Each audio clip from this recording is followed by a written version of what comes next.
네. 안녕하세요. 역학사 신수정입니다. 네, 안녕하세요. 수정이 아빠입니다. 우와. 오늘도 내가 아빠한테 궁금한 게 있어서 이렇게 영상을 켰는데 내가 지금 철학관을 열고 막 운영하고 있는 상황은 아니잖아. 내가 생각하는 것보다 지금 여러 상황에 의해서 좀 늦어지고 있는 상황이고 내가 이제 견디고 있는 시간을 되게 많이 보내고 있잖아. 이런 시간을 보낼 때 너무 답답해가지고 언제는 아빠한테 계속 빨리 열고 싶다고 그렇게 얘기했을 때가 있었고 어떨 때는 유튜브도 너무 하기 싫고 다 하기 싫어 막 이렇게 아빠한테 징징댔을 때가 있었잖아. 근데 그럴 때마다 아빠가 나한테 막 이런 얘기를 해줬어. 지금은 견뎌야 하는 때다. 그리고 지금은 고독한 시간을 보낼 때고 싫어하는 거를 해야 될 때다. 그런 말들을 계속 해줬단 말이야. 근데 사실 그거를 그 당시에는 되게 듣기가 좀 막 싫었어. 막 나 너무 답답하고 힘드니까. 근데 그런 말을 계속 들으면서 나를 이렇게 좀 다잡아 가면서 이 시간을 보내니까 그래도 내가 그 견디는 그 힘이 조금 생기더라고. 나 이외에도 사실 지금 2030들이 취업이 안 돼서 견디고 있는 시간을 보내는 것이든 아니면 자기가 하고 싶은 일이 있어서 견디는 시간을 보내고 있는 것이든 어쨌든 많은 2030들이 견디는 시간을 보내고 있다고 생각을 해. 이거에 대해서 아빠가 좀 더 2030들에게 좀 해줄 수 있는 얘기가 있지 않을까? 이런 생각을 해서 이게 무슨 위로를 전해주세요 라는 얘기가 아니라 위로가 아니더라도 정말 필요한 얘기를 아빠가 조금 해줬으면 좋겠다 이런 생각을 하게 됐어. 사실은 2030 그러니까 젊은 사람들이 사실은 지금 모든 상황에 있어가지고 견딜 수밖에 없는 상황, 이건 선택의 여지가 없이 견딜 수밖에 없는 상황이지. 근데 아까 수정이가 철학관 얘기를 했지만 철학관을 왜 열라고 그래? 일단 상담을 너무 하고 싶으니까 상담을 하고 싶고 사람을 만나고 싶고 그리고 생계라는 것을 사실 무시할 수도 없고 그래, 이런 거지. 하나 이제 이게 직장 개념인데 직장을 가지려거나 이런 거는 그것을 이름으로 인해서 무슨 성취를 이룬 것 같은 확인 같은 거잖아. 성취의 확인. 그렇지. 그래도 내가 정지해 있는 것은 아니구나. 단순히 좋은 직장을 원하지도 않아 이제는. 왜? 포기했어. 이게 조금이나마 미래에 대한 어떤 걱정을 덜어줄 수 있는 직장이라도 잡았으면 좋겠다라는 것이 하나의 작은 소망으로 바뀌어져 버렸지. 이게 그건 하나의 어떤 면에서 미래의 불안을 제거하는 어떤 행위이기도 하거든. 이게 상담은 지금도 하고 있잖아, 사실은. 그렇네. 그렇지. 그렇지만 사람은 불안하거든. 견디는 힘은 어디에서 나올까? 어떤 인간의 동기는 강한 목적이 있어야 돼. 목적이 있어야 돼. 목적이 있어야 돼. 근데 지금은 목적을 설정하는 것 자체가 너무 힘든 세상이 됐어. 그게 왜 그럴까? 목적 설정이 힘들다고? 목적 설정이 힘들어. 왜? 그거는 누구나 성공하고 싶고 행복하기는 쉽지. 근데 어떻게 하면 성공하고 어떻게 하면 행복할까가 보이면 덜 불안하겠지. 지금 100세 시대잖아. 예를 하나 들을게. 70이 돼도 한 30년 남지. 내가 70이 되면 반드시 성공이 있을 거야, 행복해질 거야 라는 확신이 있으면 그 70살까지 사는데 어떤 일을 해도 충분히 견딜 수 있는 힘이 굉장히 커져. 왜? 나는 행복하게 살다 아니면 성공한 삶을 살다 죽을 걸 아니까.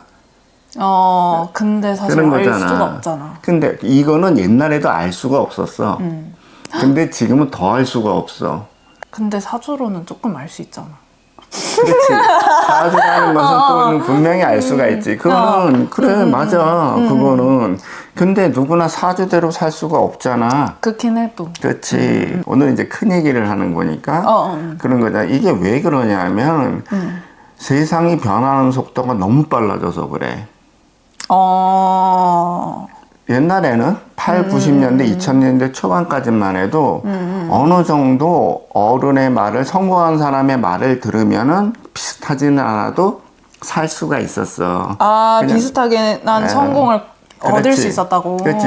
쉽게 얘기하면 중고등학교 때 열심히 공부해서 명문대학을 가면 어느 정도 사는 게 보장이 돼 있었어. 확률이 돼 있었어. 그런데 100세 시대를 사는데도 삶의 방식은 옛날 60, 70 인생이 끝나는 삶의 방식을 그대로 갖고 있고 그리고 옛날 8, 90년대, 2000년대 초반에까지 통했던 어떤 인생의 조언들을 어른들이 똑같이 하고 있어 지금. 그치. 그러니까 말이 안 되는 거야. 이 시대가 얼마나 빠르게 변하냐면 한번 아빠가 이런 얘기를 할게. 2022년도까지인가가 그랬어. 그때까지는 뭐냐면 코딩을 배워야 된다고 그랬어. 맞아. 막 코딩 붐이 막 엄청. 붐이 이래서 막 학원까지 생기고 막 그랬어. 근데 조금 지났는데 2022년도인가 뭔가 고원저 24년도에 뭐가 나왔어? 오픈 AI가 나왔지. 챗GPT가 나와 그랬단 말이야. 그래서 딱 이게 맨 처음에 뭔가 했는데 순식간에 1, 2년 안에 전 세계를 발칵 뒤집어 놔 버렸단 말이야. 그치. 그래서 뭐야?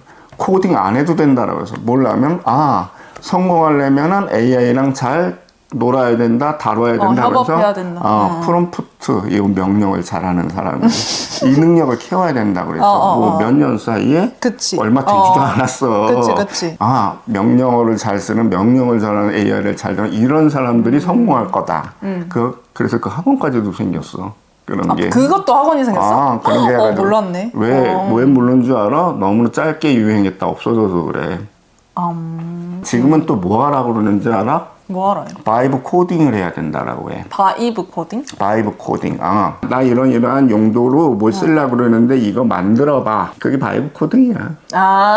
그래서 게임도 일반 사람들이 만들 수가 있어. 근데 아빠가 아까로 돌아가서 세상은 이렇게 빠르게 변했어. 그치, 엄청 빠르다. 앞으로는 어떻게 돼야 될지도 몰라.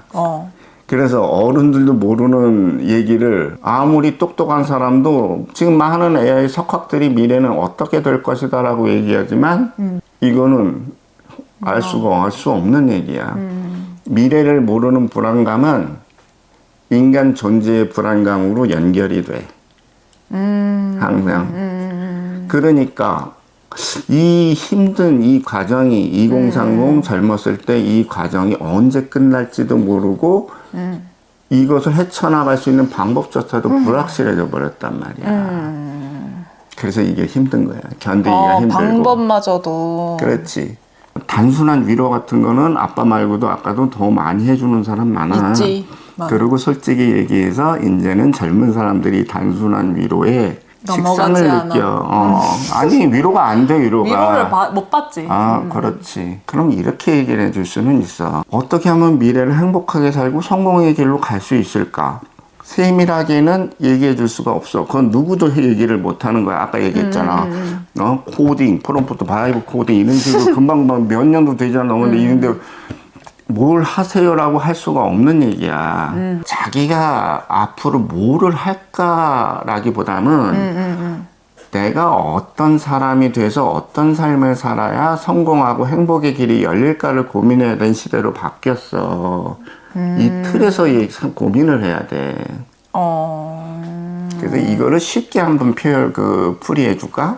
의사라는 직업도 로봇 과학과 그리고 AI가 많이 이렇게 대체할 수 있는 많은 의사 분야를 대체할 수 있는 하는 직업군을 의사가 할 수 있는 걸 대체할 수가 있거든. 옛날에는 수술 잘하고 병을 잘 진단하고 처방 잘하고 이런 의사가 최고였었어. 왜? 자기 병을 낫게 해주는 의사가 최고였었단 말이야. 그렇지. 그래서 다소 그냥 좀 불친절하고 신경질 많아도 저 사람 실력 좋아. 그러면은 병원에서도 살아남고 이런 의사가 좋은 의사였어. 좋은 의사였고. 근데 지금은 어떤 엑스레이 판독이나 MRI 판독이나 그리고 점점 로봇 의료 기술은 발달할 수밖에 없거든. 더 정교하게. 사람은 사실 실수할 수 있잖아. 그치. 이것은 앞으로 이건 막을 수 없는 물결이야. 두 병원에 의사가 있어. A 병원 있고 B 병원인데 A 병원의 의사는 친절해. 근데 실력이 없어. B 병원의 의사는 되게 불친절해. 근데 실력이 되게 좋아. 옛날엔 B 병원으로 갔겠지. 근데 하는 부분이 이제는 뭐냐면은 친절한 의사를 더 선호하게 돼버리는 거지. 왜? 이제는 실력이 다 상향 있으니까. 편준화되니까. 인간의 실력이 많이 대처되면서 의사는 상향 편준화가 된단 말이야. 그치. 그렇기 때문에 사람들은 점점 가면 갈수록 친절한 의사한테 가게 돼 있어. 이거는. 그래서 아빠가 왜 내가 어떤 사람이 돼야 되느냐가 그치. 중요하다는 건. 단순한 회사 업무도 마찬가지야. 옛날에는 말 되게 안 줘도 쟤 그래도 일은 잘해. 회사에서 요구하는 게 뭐야? 업무 능력이잖아. 근데 지금 대기업에서 웬만한 중국의 신입사원들 잘 안 뽑지. 신입사원의 일을 AI가 대체를 해서 그래. 많이. 그러면 이렇게 보자. 위로가 지금 AI랑 협업을 잘하는 사람의 능력을 요구를 해. 여기 말의 핵심이 있다. 개인의 능력을 요구하는 게 아니야. 그럼? AI와 협업을 잘하는 사람의 능력이라고 그랬어, 아빠가. 근데 협업에 포인트가 있는 거구나. 그렇지, AI와. 그렇지, 업무 능력은 상향 평준화되게 돼 있다. 그럼 회사에서 승진을 하고 살아남고 회사에서 가장 요구하는 인간상은 어떤 사람이 남겠어? 협업을 잘하는 사람? 인간끼리 잘 묶여주는 사람. 그 사람이 있어서 조직에 활력이 되는 사람. 옛날에는 업무 능력이 우선이었어. 근데 조직에 활력을 주는 사람이 있었어. 근데 이것은 있으면 좋고 없으면 말고 하는 능력이었는데 이 능력이 제일 중요한 능력이 돼버리는 거야. 이게 뭔지 알겠다. 왜냐하면 업무 능력은 상향 평준화돼 버리니까 이게 뭔지 알겠어. 이제는 그래서 옆에서 친절한 사람, 옆에서 갈등 안 하고 저 사람이 있어서 너무 사무실에 너무 좋아요 이런 사람이 승진할 확률이 높아지. 아빠가 옛날에 이런 얘기를 많이 하잖아. AI 시대에서 두렵잖아. 많은 일들이 인간이 대체하니까. 이럴수록 아빠 뭐라고 그랬어? AI 시대에 살아남으려면 인간은 더 인간다워져야 된다라고 얘기를 하잖아. 이 포인트야, 바로 이것이. 예. 내가 얼마나 인간을 끌어들일 수 있는 인간인가가 바로 성공과 행복이 거기 달려 있다고. 이게 이제는 정말로 이타성이 굉장히 성공과 행복이 중요한 포인트로 떠오르게 되는 거란 말이야. 거지. 그게 약간 2030이 갖춰야 할. 그렇지. 무엇을 하라라고 얘기는 할 수는 없지만 분명히 당신이 어느 분야에 있건 그런 인간의 어떤 인간성을 지니면 그 분야에선 성공할 거다. 뭐냐? 옆에 있는 사람을 챙길 수 있는 그냥 대가 없이 줄 수 있는 그런 인간성을 가진 사람이 성공과 행복을 가질 수 있을 것이다. 유튜브도 그래. 이건 뭐냐면 유튜브는 어떤 자기 것을 공유의 행위란 말이야. 공유. 그래. 아빠가 이런 생각들을 자꾸 공유하고 싶고 조금이라도 2030이나 젊은 사람들이 약간의 희망이라도 갖고 있으면 좋겠다는 바람에서 이런 거를 하는 거거든. 이게. 그리고 예전에 아빠가 나 유튜브 할 때 그런 얘기를 했었어. 그 막 사주 비법이나 뭐 그런 거 숨기려고 하지 말고 그냥 다 얘기하라고. 요즘에는 그렇지. 이제 공유를 해야 성공하는 시대이다. 이렇게 얘기했던 게 사실은 그 속에는 이런 얘기들이 그렇지. 숨어 있었던 거구나. 그렇지. 이것은 분명히 어느 한 분야에만 국한된 것은 아니다. 인간의 모든 단순한 어떤 업무 능력은 이제 앞으로 AI가 대체할 것이다. 이거는 절대 거스를 수 없는 물결이다. 그치. 인간은 전부 다 인간적이 되어야 되는데 어떤 인간적이냐? 이타적인 인간이 되어야 된다라는 거야. 이타적인. 자기가 가질 수 있는 것을 선뜻 내어줄 수 있는 사람. 그래서 이거야. 어느 분야에서 일하건 무엇을 줄 수 있을까? 무엇을 줄 수 있을까? 남들한테. 뭔가 되게 이타적인 삶을 살라고 말하는 영상들은 많잖아. 근데 이런 이유를 들어서 이타적으로 살라고 하는 영상들은 또 많이 못 본 것 같아. 어떻게 보면은 지금 2030들한테는 위로의 말을 전했다기보다는 정말 필요한 것이 무엇인지를 좀 그렇지. 알려주는 영상이 됐네. 오늘 여기까지. 아빠 코에 지금 땀이 엄청 연락이 나와가지고 연락에 얘기를 했어. 되게 열을 닦고 내서. 마무리를 다시 찍을게. 아니요. 오늘 영상은 이제 여기까지 찍는 걸로 하고 오늘 영상 즐거우셨다면 좋아요, 구독, 알림 설정 해주시면 정말 감사하겠습니다. 네, 다음에 또 봬요. 안녕.